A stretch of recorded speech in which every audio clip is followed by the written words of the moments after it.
Assalamualaikum murid-murid. Hari ini kita akan meneruskan lagi pelajaran kita di dalam unit 8 dengan tajuk yang baharu iaitu lazatnya sayur. Mari kita buka buku teks halaman 47. Murid-murid dikehendaki membaca petikan dengan teliti. Mari baca bersama-sama dengan cikgu. Rizal suka makan sayur.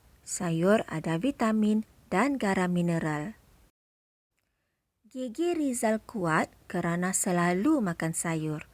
Gusi Rizal juga sihat. Sekarang, murid-murid diminta membina ayat berdasarkan gambar. Gambar yang disediakan adalah gambar pertama iaitu sawi dan lobak merah. Manakala gambar yang kedua adalah gambar lauk sayur campur. Masihkah murid-murid ingat cara untuk membina ayat seperti yang telah kita pelajari sebelum ini? Bagus jika murid-murid masih ingat. Jadi, mari kita cuba bina ayat bagi gambar tersebut. Gambar pertama adalah gambar sawi dan lobak merah. Perhatikan ayat yang telah cikgu bina. Sayur sawi dan lobak merah mempunyai banyak khasiat. Seterusnya, gambar lauk sayur campur. Baik, ayat yang telah cikgu bina adalah lauk sayur campur enak dimakan. Jangan lupa murid-murid, mulakan ayat dengan huruf besar dan menutup ayat dengan tanda noktah.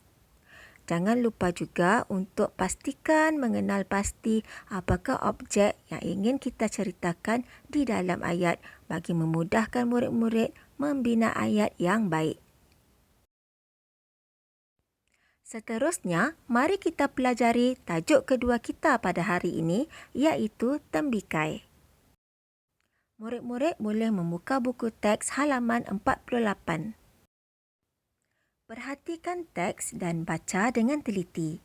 Mari kita baca bersama-sama. Tembikai. Kulit tembikai hijau. Isi tembikai berwarna merah dan ada juga yang berwarna kuning. Rasa buah ini manis. Tembikai boleh dimakan begitu sahaja. Selain itu, tembikai juga boleh dibuat jus.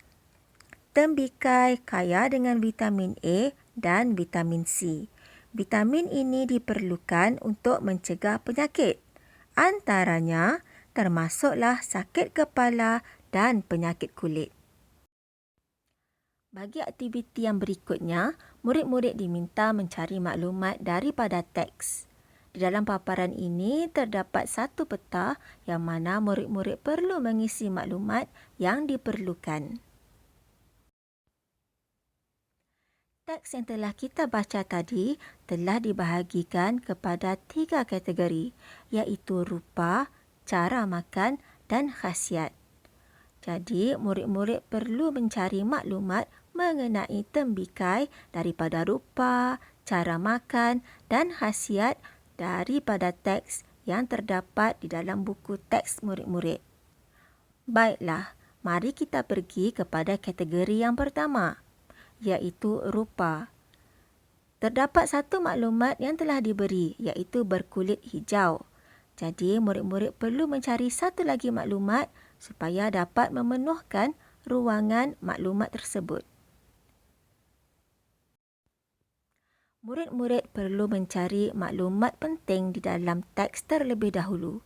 Kemudian, barulah kita isi peta tersebut.